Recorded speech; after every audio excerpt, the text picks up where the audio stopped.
로마서 3장 25절, 26절 두 절 말씀을 봉독해 드립니다. 이 예수를 하나님이 그의 피로 인하여 믿음으로 말미암는 화목제물로 세우셨으니 이는 하나님께서 길이 참으시는 중에 전에 지은 죄를 간과하심으로 자기의 의로우심을 나타내려 하심이니 곧 이때에 자기의 의로우심을 나타내사 자기도 의로우시며 또한 예수 믿는 자를 의롭다 하려 하심이니라. 십자가가 어떤 내용을 담고 있느냐 하는 것을 우리가 여러 각도에서 생각했습니다. 하나님의 하나님 되심, 죄를 용서하시지 않는 하나님, 그러나 우리를 사랑하시는 하나님, 이것이 십자가 안에 들어있는 가장 중요한 내용 중에 하나입니다. 그것이 확인되기 위해서 우리는 하나님이 어떤 하나님이신가, 창조주시오 우리를 만드신 온천한 만물의 유일하신 신인 것을 확인해야 되고, 그 앞에 범죄한 인간의 모습을 분명하게 인식해야만 됐습니다.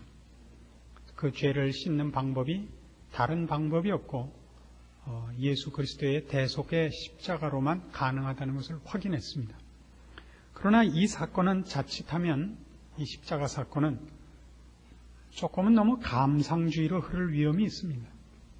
하나님이 우리를 사랑하사 예수 그리스도를 보내어 우리를 구원하셨다. 예수님이 우리를 대신하여 그 무거운 십자가를 지고 돌아가셨다. 피 흘리셨다. 고난받으셨다. 이렇게만 생각할 것이 아니라고 성경은 가르칩니다.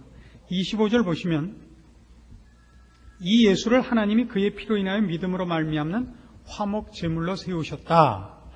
이는 하나님께서 길이 참으시는 중에 전에 지은 죄를 간과하심으로 자기의 의로우심을 나타내려 하심이라.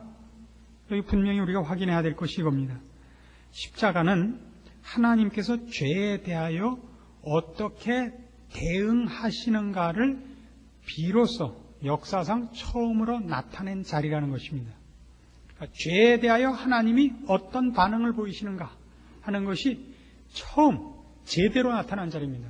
그러니까 그 전에는 하나님께서 죄에 대하여 마땅히 하나님이 보이셔야 할 심판의 모습을 제대로 보이신 적이 없다 그럽니다.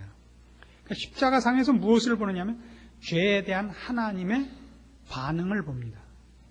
하나님이 죄를 어느 만큼 싫어하시는가를 보는 것이 십자가라고 합니다. 그래서 십자가는 하나님의 의로우심이 나타난 자리다 이겁니다.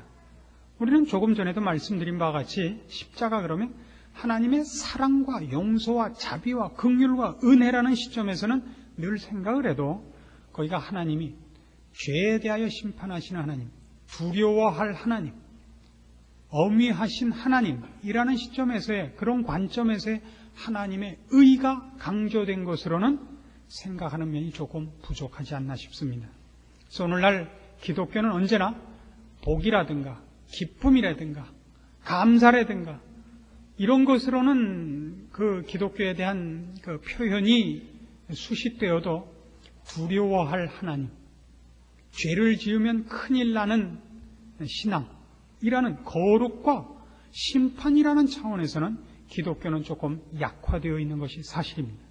그래서 하나님을 사랑해야 되고 하나님이 우리를 사랑하고 있다는 것은 분명히 사실입니다만은 동시에 하나님이 죄를 어떻게 싫어하시며 어떻게 심판하시는가, 그래서 어떻게 우리가 죄를 무서워해야 되는가 하는 것도 십자가의 사건 속에서 우리가 분명히 확인해야 될 것이라고 가르칩니다. 우리가 일반적으로 믿지 않는 사람들에게 기독교를 전할 때, 혹은 우리가 적극적으로 기독교를 전하지 않는다 할지라도 불신자들이 기독교에 대한 공격을 할 때 가장 많이 쓰는 표현이 이겁니다. 하나님이 있으면 보여봐 하는 야유입니다. 하나님이 어디 있는가? 그 얘기는 하나님을 가시적으로 보여달라는 것은 아닙니다. 하나님의 형체와 하나님의 존재를 눈으로 볼 수 있게 해달라는 것이 아니라 그 내용 속에는 더 폭넓게 이런 원리가 감춰져 있습니다. 지금까지 있었던 것 같이 우리가 지금 본문에서 살펴보는 대로 하나님이 계시다면 왜 불의한 자와 행악하는 자들이 심판을 받지 않고 있느냐 하는 것입니다. 그것이 하나님을 보여봐 라고 하는 말 속에 포함된 사실은 실제적인 핵심이죠. 하나님이 계시다면 너희 착하게 사는 신자들이 왜 고난을 당하고 하나님을 모욕하고 자기 멋대로 사는 사람들을 심판하지 않는가? 이건 성경상에도 있어 왔던 질문이고 모든 자연인들이 신자들을 향하여 늘 즐겨 사용하는 힐문입니다.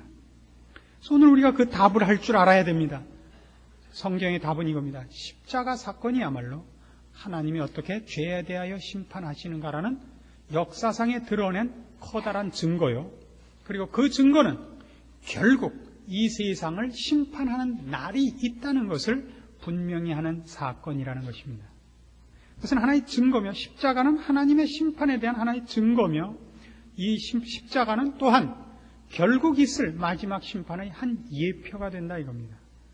그래서 우리 신자들이 불신자들과 달리 이 신앙생활을 한다면 우리도 불신자들이 우리에게 힐문했던 그 질문들, 하나님이 과연 계시다면 정말 심판을 하시는 분인가? 의롭게 사는 자를 상으로 보상하시고 그렇지 않은 자들을 정말 영원한 징벌로 심판하실 것인가를 분명히 하지 않는 한 사실은 우리의 신앙이 설 자리를 잃습니다. 사도행전 17장으로 갑시다.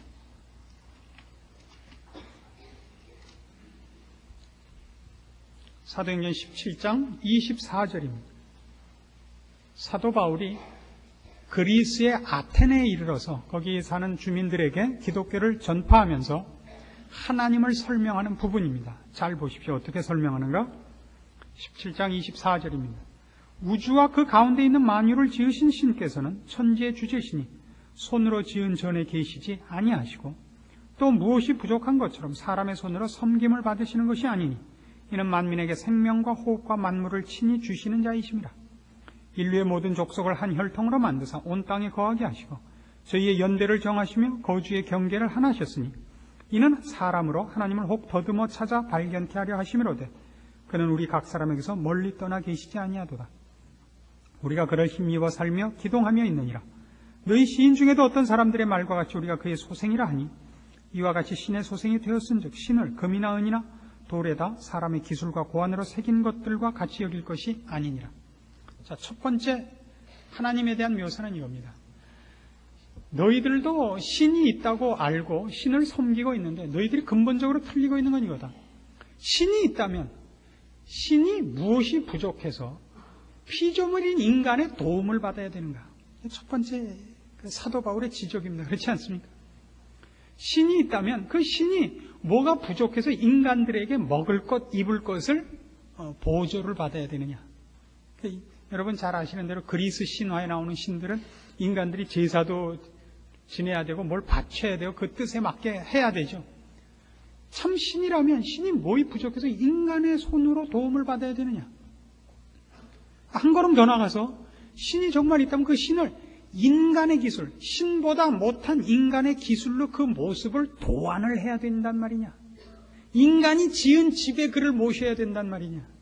정말 신이 있다면 신에 의해서 인간이 도움을 받죠. 어떻게 신이 인간의 도움을 받는단 말이냐? 이게 첫 번째 그 신에 대한 이 그리스 사람들의 오해를 지적하는, 기독교적 차원에서 지적하는 사도 바울의 일반적 논증입니다. 그렇죠? 신과 피조물, 그러면 마땅히 피조물이 신으로부터 도움을 받아야지. 신이 높고 더 능력 있고 더 많은 걸 갖고 계시는 분이어야 옳지 않습니까? 어떻게 신이 인간의 도움을 받느냐? 이게 첫 번째 지적입니다. 그래놓고 이제 한 걸음 더 들어가서 30절, 알지 못하던 시대에는 하나님이 허물지 아니하셨거니와 이제는 어디든지 사람을 다 명하사 회개하라 하셨으니 이는 정하신 사람으로 하여금 천하를 공의로 심판할 날을 작정하시고 이에 저를 죽은 자 가운데서 다시 살리신 것으로 모든 사람에게 믿을 만한 증거를 주셨음이니라. 예수 그리스도를 십자가에 못 박은 그 사건으로 하나님이 계신 것과 그 하나님이 심판주라는 것을 역사 위에 명명백백하게 나타내셨다고 하나님을 증거합니다. 조금 전에도 우리가 일반적인 그 질문을 살펴본 바와 같이 하나님이 계시다면 왜 악당들을 내버려 두는가? 착하게 사는 사람들이 왜 보상을 받지 못하는가? 십자가를 봐라 이겁니다. 거기 하나님이 죄에 대하여 어떻게 반응하시는가? 즉 하나님이 계신 것과 하나님이 싫어하는 일을 하는 자들을 벌하시는 분이라는 것이 거기 명백히 드러나 있다 이겁니다. 이것이 십자가 사건입니다. 그래서 우리가 우리의 신앙을 영위하는 데 있어서 신앙의 가장 굵은 근거는 뭐냐면 하나님이 계시다는 걸 알아야 되고 그 하나님 눈 밖에 나면 안 된다는 것이 우리의 믿음의 근거가 되지 않는 한 신앙생활이라는 건 영위되지 않습니다. 안 그렇습니까? 그럼 오늘날 우리 신앙에 있어 가장 큰 병이 뭐냐 그러면 하나님이 무섭지 않은 것입니다. 하나님 눈 밖에 나는 게 무섭지 않아요. 뭐는 무서운데? 애들 공부 못하는 거, 돈 못 벌어오는 건 무서워요. 왜요? 세상은 돈 없고 힘 없으면 금방 도태되거든요. 아무도 우리를 보호해 주지 않습니다. 세상의 법칙은 그렇습니다. 자기가 자기를 편들어야 되고 그러기 위해서 있는 힘을 다해서 힘과 권세를 세상에서의 것들을 자기가 준비를 하고 있어야 됩니다. 그래서 우리는 자녀들을 늘 그렇게 꾸짖습니다. 저희 집사람이 우리 아들놈 보고 밤낮 이렇게 얘기를 하죠. 너희 막 공부 그따위로 해갖고는 나중에 이쁜 여자 색시로 못 얻어. 큰 공갈이죠. 아주 큰 공갈입니다. 그러니까 목사 마누라쯤 돼도요 신앙이 그저 그 정도예요. 근데 우리 아들놈 대답이 걸작입니다. 세상은 넓고 여자는 많다. 훨씬 신앙적이지 않는가 그렇게 생각을 합니다. 그래서 우리의 신앙도 마찬가지로 우리가 누구를 무서워하는가를 봐야 됩니다. 실제로 누구를 무서워하는가? 하나님은 무슨 은행이라든가 권세 있는 먼 친척이라든가 어떤 보험회사예요. 그러니까 좋은 일 혹은 더 덕을 보는 정도지 생명이 왔다 갔다 하는 생사화복을 주관하는 분으로는 아니더라고요. 이건 상당히 심각한 겁니다. 그래서 디모데 후서 4장으로 가보십시오. 디모데를 교훈하는 사도 바울의 권면의 근거가 뭔가를 보십시오. 너는 이렇게 신앙으로 살아라 라고 요구할 수 있는 근거가 뭐냐면 이거예요. 디모데 후서 4장 1절입니다. 신약성경 346페이지입니다. 하나님 앞과 산자와 죽은 자를 심판하실 그리스도 예수 앞에서 그의 나타나실 것과 그의 나라를 두고 엄히 명하노니. 이거예요. 뭐가 기준이죠? 너는 신앙을 따라 살아라. 세상에 귀 기울이지 마라. 헛된 것을 쫓지 마라. 절제하고 근신해라. 뭘 근거로 요구할 수 있어요? 하나님이 계신 것과 산자와 죽은 자를 심판하실 그리스도, 그의 나타나실 것과 그의 나라, 그가 심판으로 나타나실 것이냐, 그가 우리를 보상하러 나타나실 것이냐, 이 두려움을 우리가 갖고 있지 않다면 우리의 신앙이라는 것은 영위될 수 없는 것입니다. 안 그렇습니까? 그럼 우리가 우리의 신앙이 이토록 물러지고 있는 가장 큰 이유가 뭐냐고? 우리는 하나님이 사랑의 하나님이요 복 주시는 하나님으로는 알고 있어도 두려운 하나님이라는 개념에 있어서는 애써 외면하고 있기 때문입니다. 그러나 오늘 본문에서 보는 바와 같이 성경은 분명히 이렇게 얘기합니다. 십자가가 뭐냐? 이 예수를 하나님이 그의 피로 인하여 믿음으로 말미암는 화목 제물로 세우셨다 이거예요. 이는 하나님께서 길이 참으시는 중에 길이 참으사 전에 지은 죄를 간과하심으로 자기의 의로우심을 나타내려 하십니다. 우리를 마땅히 죄인이 받는 형벌로 심판하셨어요. 그런데 우리를 사랑하셨기 때문에 우리를 구원하시기 위하여 구원의 길이 마련된 다음에야 심판을 행하셨다고요. 여기에 사랑이 있어요. 우리를 구원하시긴 구원하셨으되 우리를 구원하시기 위하여 하나님이 심판을 외면하신 것이 아니라 심판을 없는 것으로 하신 것이 아니라 심판권을 행사하는 것을 구원의 길이 마련되기까지 보류하고 계셨다고요. 하나님은 심판을 안 하시는 분이 아니라 그의 공의를 만족시키시되 우리를 구원하시는 일을 동시에 하기 위하여 이때까지 참으신 것이라고요. 지금도 마찬가지입니다. 하나님이 마땅히 이제 보이도록 그 심판권을 행사하셔야 됩니다. 그러나 우리가 구원을 받기 위하여 우리가 회개하는 기회를 주기 위하여 하나님이 지금 참고 계시는 것이라고요. 그래서 우리의 신앙이라는 것은 결국 이 십자가 위에 있어야 되는데 그것이 하나님이 우리를 사랑하셨고 우리를 구원하셨다에만 국한되는 것이 아니라 그분과 화목하지 않으면 안 된다. 그분이 얼마나 죄를 미워하시는가 하는 소름 끼치는 두려움을 동시에 가져야 된다고 성경이 가르칩니다. 이 두려움이 여러분에게 있느냐 하는 것입니다. 그런 의미에서 십자가라는 것은 하나님의 사랑과 공의가 조화를 이루는 자리입니다. 하나님의 사랑과 공의가 우리를 구원하시고 우리를 용서하시려는 하나님의 사랑과 그러나 죄를 참아보시지 못하는 하나님의 공의가 우리식으로 생각한다면 충돌할 수밖에 없습니다. 하나님의 공의를 만족시키려면 하나님의 사랑이 침묵해야 되고, 하나님의 사랑이 완성되려면 하나님의 공의가 외면돼야 됩니다. 그러나 하나님은 그 두 가지 어느 것도 버리실 수 없는 분입니다. 그것이 십자가에 나타난 하나님의 의입니다. 우리는 이 자리에서 하나님이 얼마나 하나님다우신가 하는 면을 봅니다. 하나님의 공의로움을 보며, 그러면서도 포기하지 않는 하나님의 사랑을 보며, 그것이 이루어진 하나님의 능력과 지혜를 보는 것입니다. 그래서 고린도전서 1장에서는 십자가 사건을 이렇게 묘사합니다. 이 묘사를 여러분이 깊이 음미해 주시기를 부탁드립니다. 고린도전서 1장 18절입니다. 십자가의 도가 멸망하는 자들에게는 미련한 것이요 구원을 얻는 우리에게는 하나님의 능력이라. 24절, 오직 부르심을 입은 자들에게는 유대인이나 헬라인이나 그리스도는 하나님의 능력이요 하나님의 지혜니라. 왜 십자가를 능력이라는 말과 지혜라는 말로 쓰느냐? 이런 이유 때문입니다. 무엇 때문이라고요? 사랑과 공의가 우리식 실력으로는, 우리식 개념으로는 충돌할 수밖에 없는 그 문제를 하나님이 십자가상에서 둘 다 풀어내셨기 때문에 십자가는 능력이요 지혜입니다. 그런 의미에서 그것이 십자가가 능력이고 지혜라는 말 속에는 말하자면 하나님이 우리를, 죄인된 우리를 구원해내신 능력, 구원해내신 지혜, 이렇게 쉽게 생각하지 마시고 그 우리를 구원하는 것을 천지창조하듯이 빛이 있으라 하면 빛이 있고, 땅이 있으라 하면 땅이 있고, 하늘이 있으라 하면 하늘이 있는 식이 아닌 십자가라는 방법으로 밖에는 풀 수 없었다는 것 속에, 즉 그것이 지혜고 능력일 수밖에 없었다는 것 속에 하나님의 공의라는 것이 얼마나 엄청난 부분을 차지하는가 하는 걸 놓치지 말아달라 이겁니다.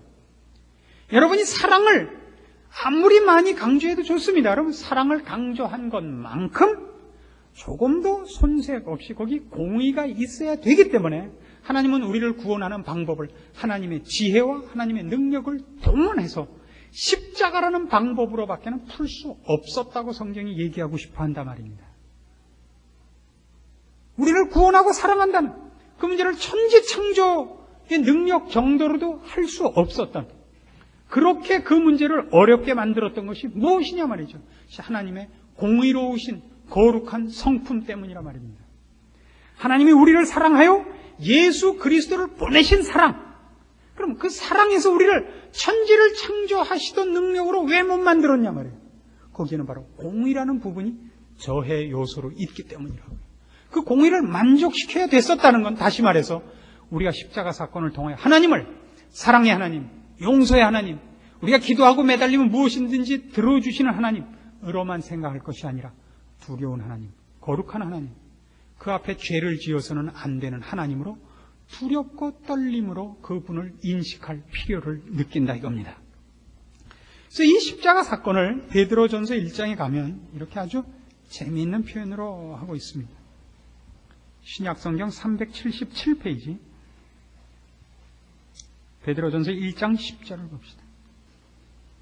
베드로전서 1장 10절입니다. 이 구원에 대하여는 너희에게 임할 은혜를 예언하던 선지자들이 연구하고 부지런히 살펴서 자기 속에 계신 그리스도의 영이 그 받으실 고난과 후에 얻으실 영광을 미리 증거하여 어느 시 어떠한 때를 지시하시는지 상고하니라. 이 섬긴 바가 자기를 위한 것이 아니요 너희를 위한 것임이 계시로 알게 되었으니 이것은 하늘로부터 보내신 성령을 힘입어 복음을 전하는 자들로 이제 너희에게 고한 것이요 천사들도 살펴보기를 원하는 것이니라. 이 구원이라는 것 말이 너무 신기해서 너무 신비로워서 천사들도 그것이 관심거리라고. 하나님이 이 문제를 푸는 방법이 천사들에게마저도 경이로운 방법이라고요. 천사들마저도 상상치 못했던 방법이라고요. 독생자 예수 그리스도를 십자가에 못 박아 죽이실 거라고는 상상을 못했다고요. 그래서 이 부분은 성경이 설명을 하는 부분은 아닙니다만은 이건 일종의 상상입니다. 그렇지만 우리의 그 신앙을 돕기 위해서 제가 이렇게 말씀을 드릴 수 있습니다. 이건 상상이라고 했습니다. 이제 사탄이 하나님의 피조물이었는데 천사장이라고 알고 있습니다. 그 천사장 이 사탄이 하나님과 대등해지려는 쿠데타의 음모를 가집니다. 피조물이 하나님과 비기려는, 그가 가진 바 영광과 하나님이 허락하신 그 아름다움을 감사와 순종으로 가지지 않고 대들려는 마음을 가지게 됩니다. 그래서 쿠데타를 일으키려고 천사들을 유혹을 했다고 성경이 기록을 하고 있습니다. 그래서 천사들 중에 3분의 1을 자기의 휘하로 가집니다. 그 모반을 했죠. 하나님께 쫓겨나서 지금 여러분이 아시는 바와 같이 이렇게 우리들을 괴롭히고 하나님의 일을 거스르는 자로 심판의 때를 기다리는 자리로 쫓겨났습니다. 근데 사탄이 쫓겨나서 보니까 자, 이제 큰일 났어요. 여기서부터는 픽션입니다. 제가 만든 거예요. 우리의 그 구원 문제에 대해서 제가 성경에 있는 내용들을 이렇게 보면 이런 상상이 가능해요. 여긴 성경의 증거는 없습니다. 일리 있는 상상입니다.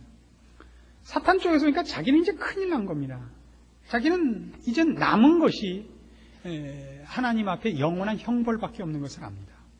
근데 하나님의 그 다른 피조물들은 하나님이 지으신 것은 사실이지만 하나님의 사랑의 대상은 아닙니다.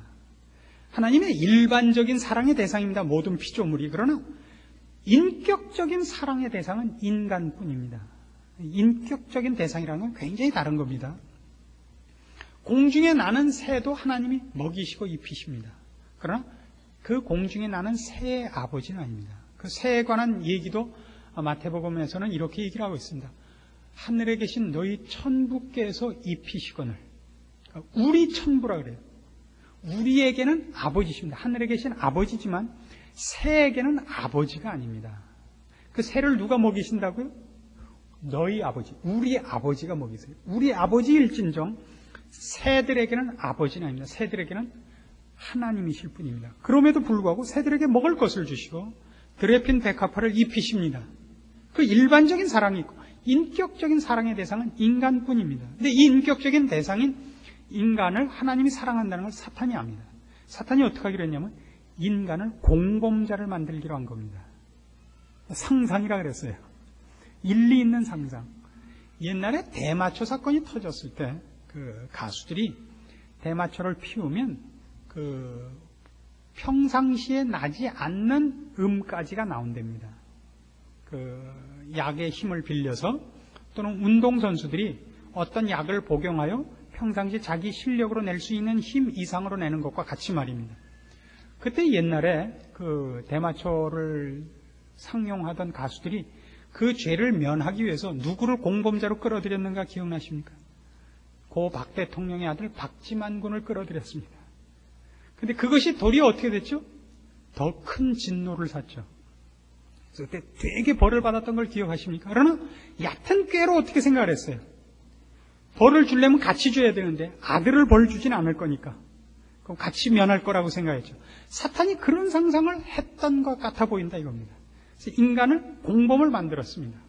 그 이제 사탄 쪽에서 하나님한테 내놓은 질문이 이제 문제죠. 벌을 주려면 다 같이 줘라 이겁니다. 다 같이 줘라. 그럼 하나님이 인간을 얼마나 사랑하는지를 아니까 하나님은 차마 인간을 벌 주진 못할 거라고 회심의 미소를 띠고 있는 거죠. 그럼 용서를 하려면, 인간을 용서를 하려면 자기도 용서를 해줘야 됩니다. 그것이 하나님 대신 공평성이거든요. 하나님이 이 문제를 어떻게 풀었죠? 그 죄값을 받아내시고 용서하는 방법을 치렀습니다. 우리를 위하여 예수 그리스도를 보내사 우리 대신, 우리의 피 대신 예수 그리스도의 피로 우리를 씻었습니다. 여기서 사탄과 타락하지 않은 천사들까지도 경악한 사건이 여기 드러나는 겁니다. 그러니까 이 속에 뭐가 있다고요? 오늘 우리가 강조하는 하나님의 의로우심이 여기 강조되고 있다고요. 그냥은 넘어가시지 않는 하나님이라고. 그랬기 때문에 사탄도 이 문제를 걸 수 있었다고 보아지는 겁니다. 하나님은 그냥 넘어가실 수 없는 하나님이니까. 그 공의로우신 것을 어떻게 풀 것이냐? 어떻게 풀었다고요? 예수 그리스도의 피로 말미암아 우리를 자유케 했습니다. 말하자면 이 문제를 그냥 없었던 거로 넘어가실 수 없는 하나님의 의로우신 성품, 그의 거룩하심에 대하여 우리는 너무 모르고 있다 이겁니다. 그것이 십자가 사건에서 역사상 명명백백하게 증거된 것입니다. 그래서 이걸 통해서 우리가 뭘 확인해야 되느냐면 하나님의 성품에 관하여 우리 특별히 이 부분에 대하여 분명히 해야 됩니다. 그는 영원하신 분입니다. 그는 공평하신 분입니다. 그는 절대적인 분입니다. 그 중에 어느 것 하나도 약화시키거나 양보할 수 없습니다. 사랑이 있고 긍휼이 있고 자비가 있습니다. 예, 거룩과 두려움과 무서움이 있습니다. 그래서 우리의 신앙생활은 사랑과 기쁨, 감격, 이런 사탕 발림으로만 얘기를 해서는 안 됩니다. 그 사랑과 그 용서는 언제나 이 거룩을 근거로 해서 주어져야 됩니다. 이 거룩을 요구하시는 하나님, 우리의 부족함에도 불구하고 이 거룩을 기어코 우리한테 이루어내시는 하나님으로 우리에게 다가와줘야 되는 겁니다. 그것이 빌립보서 2장입니다. 빌립보서 2장 12절입니다. 신약성경 320페이지입니다. 그러므로 나의 사랑하는 자들아, 너희가 나 있을 때뿐 아니라 더욱 지금 나 없을 때에도 항상 복종하여 두렵고 떨림으로 너희 구원을 이루라. 너희 안에서 행하시는 이는 하나님이시니 자기의 기쁘신 뜻을 위하여 너희로 소원을 두고 행하게 하시나니 모든 일을 원망과 시비가 없이 하라. 자, 두렵고 떨림으로 너희 구원을 이루라. 이런 일종의 공갈 협박을 합니다. 그러나 이건 정당한 권면입니다. 두렵고 떨림으로 우리 구원을 이루어야 됩니다. 왜요? 우리 안에 계신 이가 하나님이시기 때문입니다. 그 하나님은 오냐 하시는 할아버지가 아닙니다. 그분은 우리를 거룩으로 요구하시는 하나님입니다. 그래서 이 두렵고 떨림으로 너희 구원을 이루라라는 얘기가 왜 나오느냐 하면 12절 보시면 이게 시작이 그러므로로 되어 있죠. 신약 성경에서 제일 중요한 단어 중에 하나입니다. 그러므로라는 것은 그 앞에 어떤 내용이 이미 설명이 됐고 그 결론입니다. 무엇의 결론으로 이게 등장을 했습니까? 5절부터 봅시다. 앞으로 가셔서 너희 안에 이 마음을 품으라. 곧 그리스도 예수의 마음이니 그는 근본 하나님의 본체시나 하나님과 동등됨을 취할 것으로 여기지 아니하시고 오히려 자기를 비어 종의 형체를 가져 사람들과 같이 되었고 사람의 모양으로 나타나셨으며 자기를 낮추시고 죽기까지 복종하셨으니 곧 십자가에 죽으심이라. 이러므로 하나님이 그를 지극히 높여 모든 이름 위에 뛰어난 이름을 주사 하늘에 있는 자들과 땅에 있는 자들과 땅 아래에 있는 자들로 모든 무릎을 예수의 이름에 꿇게 하시고 모든 입으로 예수 그리스도를 주라 시인하여 하나님 아버지께 영광을 돌리게 하셨느니라. 예수를 본받아라 이겁니다. 예수님은 이 땅에 오셔서 물론 우리 죄를 위하여 대속하셨습니다. 대속물입니다. 그러나 지금 이 빌립보서 2장 5절 이하에 있는 것은 예수님의 삶의 모습입니다. 하나님께 온전히 순종하여 율법을 다 이룬 거룩으로 살아간 그의 일생을 설명하고 있습니다. 죄와 타협하지 않고 하나님이 기뻐하시는 것만으로 그의 인생을 살아간, 그래서 가장 높은 자리에 갔다 이겁니다.